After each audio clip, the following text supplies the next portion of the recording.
அண்ணன் பேச தொடங்குறாங்க. அண்ணன் பேசும்போது எல்லாரையும் வாழ்த்தி விட்டு தொடங்கும் போதிலிருந்தே அங்கே ஒரு சலசலப்பு உருவாகுது. ஒரு குரல் கேட்டுக்கிட்டே இருக்கு, இப்போ எங்களை உள்ளே விடுங்க, எங்களை பேச விடுங்க, எல்லாரும் வெளியில் வாங்க, எல்லாரும் வெளியில் வாங்க. அது நாம் தமிழர் கட்சி சேர்ந்தவர்கள்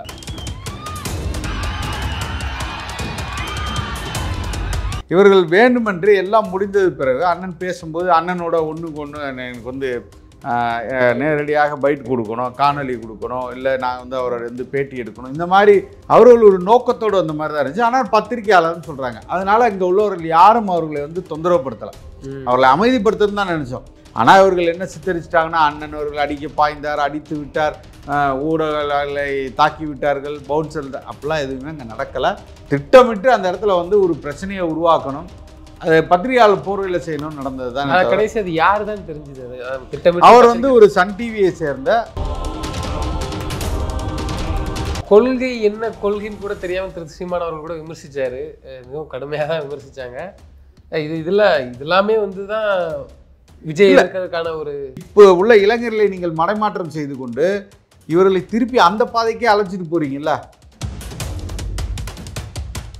சரியான தத்துவத்தை எடுத்து வைத்து, ஆம் திராவிடம் தீங்குதான், எங்களுக்கு திமுக இல்ல அது தமிழ் தேசியமாயிரும்ல அப்படின்னா. அப்போ இல்ல, நீங்க தமிழ் தேசியம் சொல்ல வேணாம், நாங்க திருப்பியும் அதான் சொல்றோம், நீங்க தமிழ் தேசியம்னு சொல்ல வேணாம். இன்னைக்கு நீங்க கமலஹாசன் செய்த தவறதான் நீங்க திருப்பி செய்றீங்க. இன்னைக்கு கமலஹாசன் திமுக எதிர்க்காவதா எல்லாத்தையும் ஒட்டுமொத்தமா நின்றுட்டு இன்னைக்கு போய் கையேந்து நின்னாரு. இதே நிலைமை தான் நாளைக்கு திரு விஜய்க்கு சொல்றீங்க? உறுதியாக நான் சொல்லுவேன், உறுதியாக சொல்றேன். பிஜேபியா இல்ல திமுகவால் அனுப்பப்பட்டதா தமிழக வெற்றிகளும்? என்னை பொறுத்தவரை இது வந்து திமுகவால் அனுப்பப்பட்ட மாதிரி தான் தெரியுது. நான் என்னோட இதை பொறுத்த வரைக்கும் ஏன் நான் சொல்றேன் அப்படின்னா,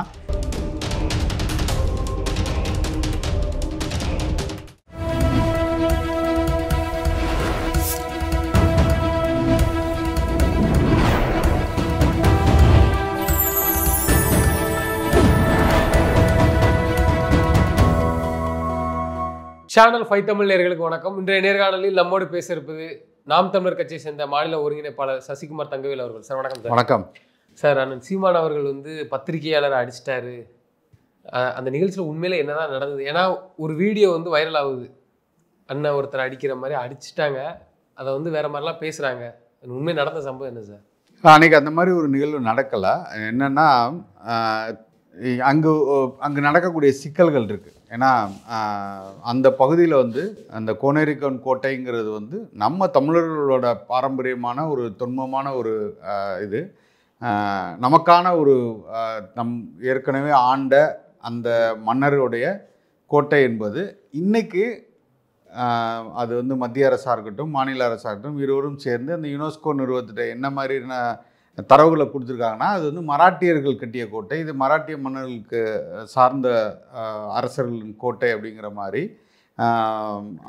ஆவணங்களை கொடுத்து இந்த சிக்கலை வந்து இப்படி திருப்பியிருக்காங்க. ஆனால் இங்கே என்ன நடக்குது அப்படின்னா, அந்த பகுதியை சார்ந்த மக்கள்கிட்ட இந்த திராவிட அரசுகள் எப்படி ஒரு போர்வையில் கொண்டு போகுதுன்னா, இது வந்து கோனார சமூகத்தின் மன்னர் இருந்த கோட்டை, அதனால் அவங்களுக்கு உரிய கோட்டை, இது வந்து இல்லை அவர் வந்து வன்னியர் சமூகத்தை சார்ந்தவர்கள், அதனால் வன்னியர்களுக்கான சமூகத்துக்கான கோட்டை அப்படின்னு சொல்லி இரு பிரிவினருக்கிடையே ஒரு மோதலை ஏற்படுத்தும் விதமாக அங்கே திமுக தொடர்ச்சியாக இந்த வேலைகளை செய்து கொண்டிருக்கு. இதற்கு நடுவில் தான் நாம் என்ன சொல்கிறோம், அது கோனாரோ செட்டியாரோ யாரோடையோ, இது தமிழர்களின் கோட்டை, தமிழ் மக்களுக்கானது, இந்த உரிமை நமக்கானது அப்படின்னு சொல்லி அதை பிரகடனப்படுத்தும் விதமாக தான் இன்றைக்கி 20 நிமிஷம் ஒரு காணொலி வெளியிட்டு வரலாற்றை எதையுமே புனையப்படலை, திரிக்கப்படலை, வரலாற்று உண்மைகளை சொல்லி அந்த ஆவணத்தை வெளியிட்டு அண்ணன் அவர்கள் பேசுகிறதுக்கு தயாராகிறாங்க.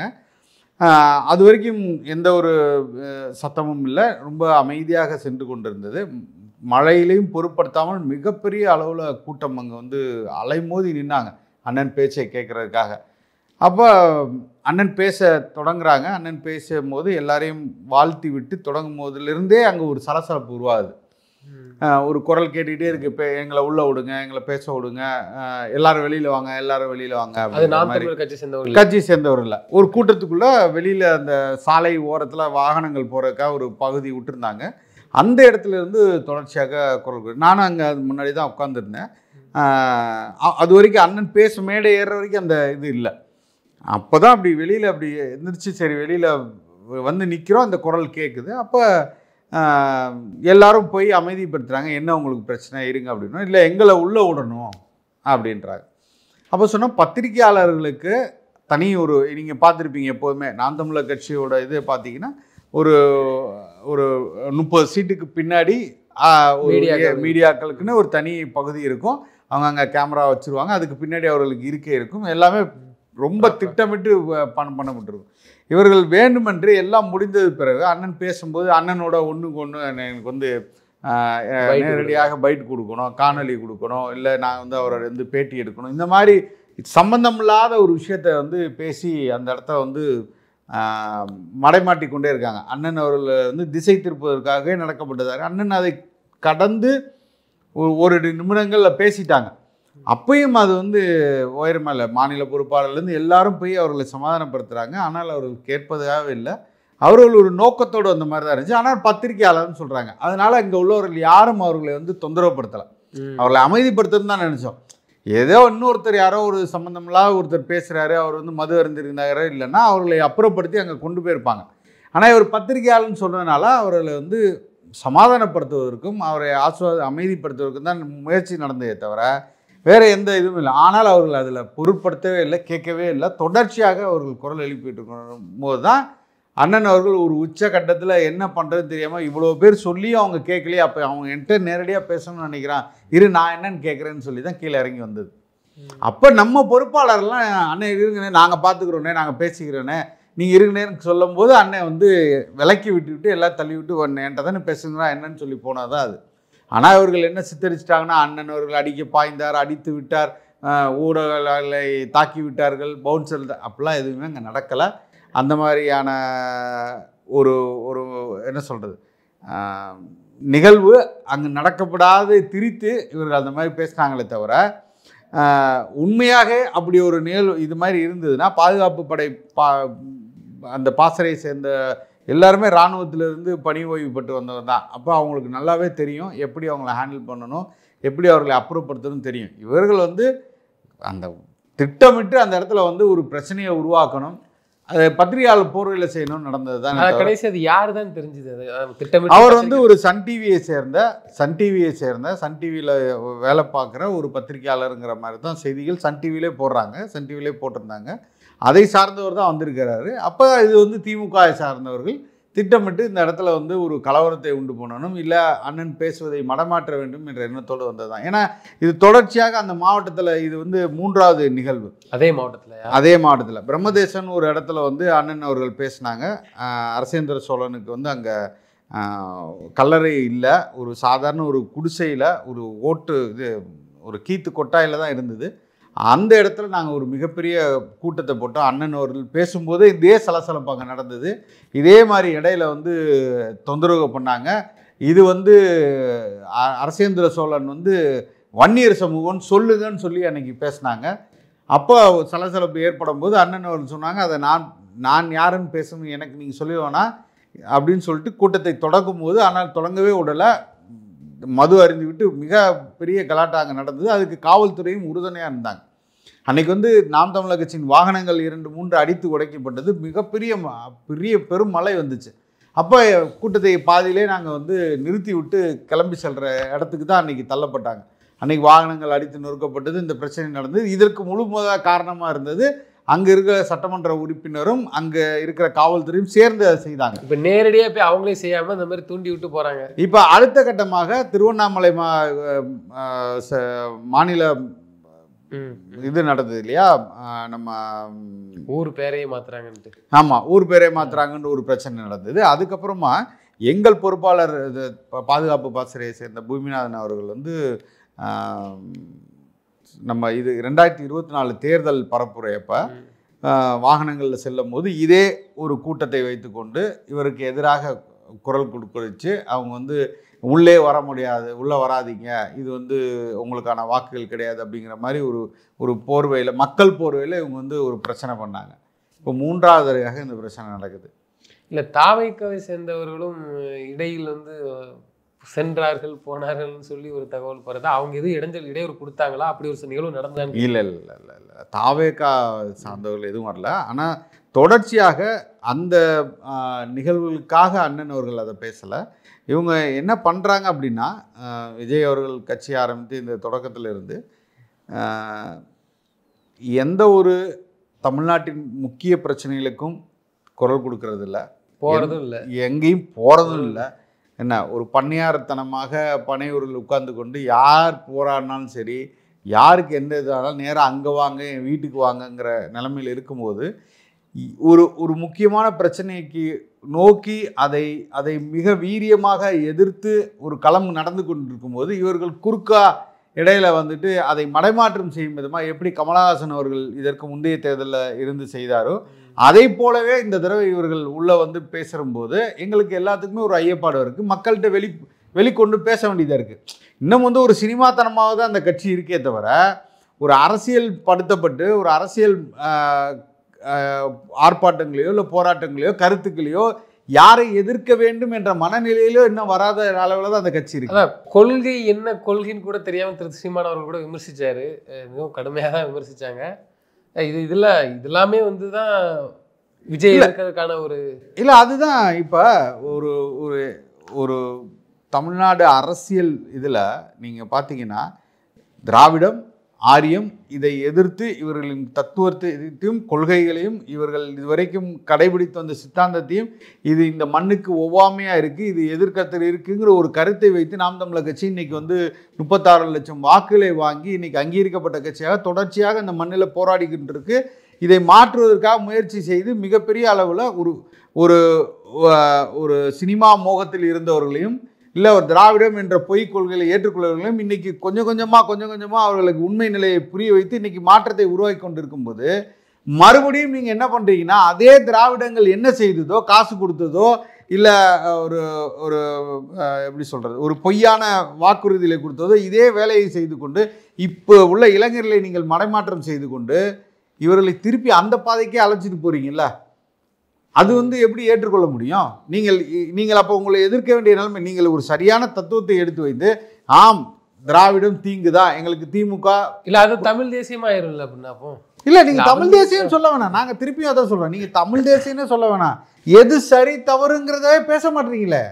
நீங்கள் காங்கிரஸ் செய்த ஊழல்களை பற்றி பேச மாட்டீங்க. இல்லை இதை நம்ம எப்படி எடுத்துக்கணும்னா அவங்களும் ஒரு கட்சி ஆரம்பிக்கிறாங்க, அவங்களுக்குன்னு ஒரு கொள்கை, அது கொள்கை இல்லாமல் என்னமும் போட்டு ஆனால் அவங்க ஒரு ஸ்ட்ராட்டஜியில் மூவ் பண்ணுறாங்க, அவ்வளோதான். நமக்கு எதுவும் நம்ம விஷயத்தில் தலையிடுறதோ இல்லை நம்ம பிற கட்சிகளை சாடும்போது மாறி மாறி வழக்கமாக அரசியலில் வந்து இவங்களை அவங்கள திட்டுறது அது நகைகள் தான் நம்ம தீர்மானிக்க முடியாது. இல்லை நீங்கள் இப்படி இருங்க அதனால தான் நாங்கள் உங்களை எதுக்குறோம் அப்படிங்கிறது வந்து வெளிப்படையாக பேசுறது வந்து இல்லை. அப்படி இல்லை, நீங்கள் கேட்குறது சரி. ஆனால் கடந்த கால வரலாறு எங்களுக்கு அதை தானே இது பண்ணுது. நீங்கள் ஒரு உதாரணத்துக்கு நான் வந்து ஒரு திருடன்னு சொல்கிறேன், அவன் வந்து திருடி கொண்டு கையில் இருக்கிற பையை எடுத்துக்கொண்டு ஓடுறான், நான் அவனை துரத்தி கொண்டு ஓடுறேன். நீனும் என்ன பண்ணுற, என் கூட கொஞ்சம் தூரம் துரத்திக்கிட்டே ஓடியாடுற, என்னை விட கொஞ்சம் வேகமாக கூட ஓடுறேன்னு வச்சுக்கோங்க. அப்போ என்ன ஆகுது, மிற்றவர்கள்லாம் என்ன பண்ணுறாங்க, ஓ இவர் தான் வந்து திருடனை பிடித்து விடார் போல, இவர் தான் ரொம்ப வேகமாக முன்னாடி ஓடிக்கிட்டு இருக்காங்கிற போர்வையில் நீ போயிட்டு இருக்கும்போது எல்லாரும் சரி அவன் பார்த்துக்குவான் அப்படிங்கிற இடத்துக்கு நீ கொண்டு வந்துட்டு நீ கடைசியில் அவனோட ஆளாவே இருக்க. இந்த குற்றச்சாட்டை அவங்க உங்க மேல வைக்கிறாங்க. எப்படி வைக்க முடியும்? இது என்ன சொல்றாங்க, இல்ல 2000 இல்ல என்ன சொல்றாங்கன்னா, அதாவது விஜய் என்கின்ற ஒரு இன்னைக்கு அதிமுக பாஜக கூட கூட்டணி கிடையாது, திமுகவுடனும் கூட்டணி கிடையாது, தனியா தேர்தலை சந்திச்சு நமக்கான ஒரு பலத்தை நிரூபிக்கணும்னு சொல்லி செயல்படுத்திட்டு இருக்காங்க. ஆனா நான் சொல்லிக்கிறேன், அவன் என்ன சொல்றாங்கன்னா அப்போ சிறுபான்மை ஓட்டுக்களை வந்து விஜயை வந்து பிரிச்சிடக்கூடாது அப்படிங்கிறதுக்காண்டி திரு சீமான் அவர்களை களமிறக்கி தான் திமுக நீ தனியா நின்று களமாடு, உன்னால முடிஞ்ச வரைக்கும் இது பண்ணு, எனக்கு தேவை இந்த ஓட்டு அங்கே போயிடக்கூடாது அப்படிங்கிறதுக்காண்டி தான் உங்களை வந்து பயன்படுத்துறதாகவும் அவங்க தரப்புல இருந்து ஒரு குற்றச்சாட்டு வைக்கிறாங்க. கட்சி 2 வருடங்கள் தான் ஆகுது, ஆனால் தொடங்கப்பட்ட நாள் முதல் இந்த திராவிடத்தை தோல் உரித்து இந்த திராவிடத்தின் அக்குவேர் ஆணியவரை கிழித்து கொண்டிருப்பது அண்ணன் சீமான் அவர்களும் நாம் தமிழர் கட்சி அதை மட்டும்தான் செய்யறாங்க. அப்புறம் ஒரு கட்சி இல்ல ஒரு கட்சியை எதிர்க்கணும்னா நீங்க ஒரு கட்சிக்கிட்ட நீங்க காசு வாங்கிட்டீங்க இல்ல அந்த கட்சிக்காக வேலை செய்றீங்கன்னா அந்த கட்சியின் தத்துவத்தை ஒட்டுமொத்தமாக பெரியார் இந்த பெரியாரே எங்களுக்கு மண்ணுன்னு சொல்லி அவர்கள் யாரை கொள்கை தலைவராக போட்டி கொண்டாரோ அவரே தூக்கி இன்னைக்கு ரோட்ல வச்சு அடி நடிக்கிற கட்சியை நீங்க அவர்களுக்காக வேலை செய்யறேன்னு நீங்க எப்படி சொல்ல முடியும்? அதுதான் அந்த பெரியாரை நீங்க கொள்கை தலைவர்னு ஏத்துட்டு வந்திருக்கீங்க, அந்த பெரியாரை நீங்க கொள்கை தலைவர்னு ஏத்துட்டு வந்து நிக்கிறீங்க. அந்த கட்சியை உடைத்து கொண்டு அந்த கட்சியின் தத்துவம் தவறு அப்படி ஒரு திராவிடம் என்ற சொல்லாடல இங்க கிடையாதுன்னு சொல்றாரு. எங்களை நீங்க எப்படி சொல்ல முடியும்? இன்னொரு விஷயத்தை என்ன சொல்றாங்கன்னா, வேட்பாளர்கள் வந்து இந்த முறையும் புதுமுகங்களுக்கு வாய்ப்பு கொடுக்கிறார் திரு சீமான் அவர்கள். அதுல என்ன வெற்றி பெறணும் நினைச்சாங்கன்னா, சட்டசபைக்குள்ள நம்மளுடைய எம்எல்ஏக்கு 4 பேர் போகணும்னு இவர் நினைச்சு, இவங்க நாம் தமிழர் கட்சி சேர்ந்தவர் நினைச்சாங்க, திரு சீமான் அவர்கள் நினைத்தார்கள்னா முதல்ல நின்று கேண்டிடேட்டே போட வேண்டியது. அப்ப திரும்ப மாற்ற, அப்ப இவங்களுக்கு அந்த எண்ணம் கிடையாது, யாருமே உள்ள போயிடக்கூடாது. இவங்க கடைசி வரைக்கும் ஒரு நோக்கம் என்னன்னா, இந்த மாதிரி திமுகவுக்கும் அதிமுகவும் வேலை பார்த்துட்டு அதுலதான் காசு சம்பாதிக்கிற மாதிரி ஒரு பெரிய ஒரு குற்றச்சாட்டை வந்து பரவலா எல்லாரும் பேசுறாங்க. மூத்த பத்திரிகையாளர்ல இருந்து எல்லாரும் பேசுறாங்க. அதை தாண்டி இல்ல அவங்க கட்சி சார்பெல்லாம் பேசுறாங்க. அதனால ஒரு கேள்வியை கேட்க இல்ல நான் என்ன சொல்றேன், அரசியல் விமர்சனங்கள் வைக்கட்டும், அல்ல மாற்று கருத்தே இல்லை வைக்கட்டும். நாங்கள் செய்த சாதனைகளை இவர்கள் செய்வார்களா, செய்தார்களா, இல்லை அந்த நோக்கம் இருக்கான்னு மட்டும் பாருங்க. 117 இடங்களுக்கு பெண்களுக்கு வாய்ப்பு கொடுத்துருக்கோம். அதில் இந்த பகுதியில் இவர் ஜெயிப்பார், அந்த பகுதியில் ஜெயிப்பார்ல, கொடுக்க வேண்டிய கடமை நாங்கள் கொடுத்துருக்கோம். பொது தொகுதியில் ஆதிக்குடிகளை நிறுத்தியிருக்கோம். இது சாதனை இல்லையா? இது சாதனை இல்லையா? எந்த இடத்துலையும் சாதியை பார்த்து வேட்பாளர் நிறுத்தலை. இது சாதனை இல்லையா? ₹1 ஓட்டுக்கு காசு கொடுக்காம இன்று வரை, இனி எந்த காலத்திலும் நாங்கள் காசு கொடுக்க மாட்டோம் அப்படின்னு சொல்லி ஒரு கட்சி இத்தனை லட்சம் வாக்களை வாங்கியிருக்கு. அது சாதனை இல்லையா? எல்லா இடத்துலையும் அதிமுக, திமுக, பாஜக, காங்கிரஸ் செய்த தவறுகளை சுட்டி காட்டி இன்னைக்கு வந்து மக்கள் மன்றத்தில் கொண்டு போய் வச்சு தொடர்ச்சியாக தேர்தல் வேலைகளை தாண்டி மக்கள் பிரச்சனைக்காக உள்ள நின்று கட்சி வேலை செய்யுது. இன்னைக்கு நீங்க தேர்தல் வந்தோன்னு தான் வரலாமா வேணாமான்னு இன்னைக்கு உள்ளுக்குள்ள உட்காந்துருக்கீங்க. இது சாதனை இல்லையா நீங்க கேக்குறீங்க? இதுதான் யாருக்கான ஒரு வேலையா இது நாம் தமிழர் பண்ணிக்கிட்டு இருக்கு. கட்சி ஆரம்பித்தது எங்க கட்சிக்கு நாங்க வேலை பார்க்கறதுக்கா இல்ல வேற ஒருத்தவங்க இருக்கா? அப்படி இருந்தா நேரடியா நாங்க அந்த கூட்டணியிலே சேர்ந்துருவோமே. அவர்களோட போய் வேலை பார்க்க போறோம், அவர்களுக்கான ஆளுகளாக போய் மாற போகிறோம். நாங்கள் ஏன் புதுசாக இன்னொரு கட்சி தொடங்கி பண்ணணும்? அப்போ அதிமுகவுக்கு வேலை பார்த்தவங்கிறீங்க, திமுகவுக்கு வேலை பார்த்தவங்கிறீங்க, காங்கிரஸுக்கு வேலை பார்த்தவங்கிறீங்க, பாஜகவுக்கு வேலை பார்க்குறவங்க, யாருக்கு நாங்கள் வேலை பார்க்கலன்னு சொல்லுங்கள். எல்லா கட்சிக்கும் நாங்கள் வேலை பார்க்குறோமா? இருக்கிற எல்லா கட்சியுமே நீங்கள் பிஜேபி பி டீம்ட்டீங்க, திமுகவோட பி டீம்ட்டீங்க, வேற என்ன சொல்லுங்க? காங்கிரஸுக்கு மட்டும்தான் என்ன வரலன்னு நினைக்கிறேன். அதிமுக சொல்லியாச்சு. அப்போ இந்த நாம் தமிழர் கட்சி எல்லாருக்குமான கட்சி அப்படி தானே? எல்லா கட்சியும் எங்களை வந்து பயன்படுத்தி கொள்கிறான்னு நினைக்கிறோமா? ஒரு கட்சியாவது நாங்கள் அவர்கள் செய்த தவறுகளை மறைத்து விட்டு அவர்களுக்காக வக்காலத்து வாங்கி கொண்டு இன்னைக்கு தேர்தல் காலத்தில் நிற்கிறோன்னு சொல்லுங்க. ஆனால் விஜய் அவர்கள் அப்படி இல்லையே. இன்னைக்கு நீங்கள் கமலஹாசன் செய்த தவறை தான் நீங்கள் திருப்பி செய்கிறீங்க. இன்னைக்கு கமலஹாசன் திமுக எதிர்க்காதா? எவ்வளோ இந்த மக்களை மடைமாற்றி ஏமாற்றி இன்னைக்கு 2019 தேர்தலையும் 2021 தேர்தலையும் எல்லாத்தையும் ஒட்டுமொத்தமாக நின்றுட்டு இன்னைக்கு போய் கையேந்து நின்னாரு. இதே நிலைமை தான் நாளைக்கு திரு விஜய்க்கு சொல்றீங்க. உறுதியாக நான் சொல்லுவேன், உறுதியாக சொல்கிறேன். இந்த நேர்காலம் நீங்கள் எடுத்து வைங்க. நான் சொல்கிறேன் 2026 தேர்தலுக்கு அப்புறம் விஜய் கட்சி கரைந்து போகுமா இல்லையான்னு மட்டும் நான் சொல்கிறேன். நீங்கள் எழுதி வைத்துக் கொள்ளுங்கள். அதற்கப்புறம் அவர்கள் ஏதாவது ஒரு கூட்டணி அதிமுகவோட திமுகவோட போய் அவர்கள் போய் கரைந்து போய் நிற்பாங்களே தவிர உறுதியாக தனித்து நிற்க முடியாது, நிற்கவும் மாட்டாங்க. அதனால தான் நாங்கள் சொல்கிறோம், இதை வேறுலேயே முளையிலே கிள்ளி எறிய வேண்டிய இடத்துக்கு நாம் தமிழர் கட்சி விஜய் அவர் அந்த கட்சி தொடங்கிய நாள் இந்த வேர்லேயே முளையிலேயே கிள்ளி எடுக்கணும்னு சொல்லி தோணாத இது இப்போ திடீர்னு அதை என்ன மேட்ச் பண்றாங்கன்னா, ஸ்டாலின் அவர்களை போய் சந்திச்சுட்டு வராங்க, கொடுக்கப்பட்ட அசைன்மெண்ட் கொடுத்தாச்சு.